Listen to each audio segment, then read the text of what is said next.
Customer states cars popping when you're driving down the road. Okay, well, I think I see the problem.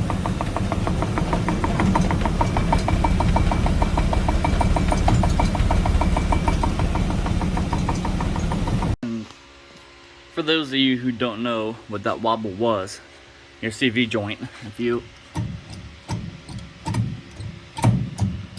yeah, it shouldn't do that. It should be nice and tight. It should not freely move. So both of you joints are shot.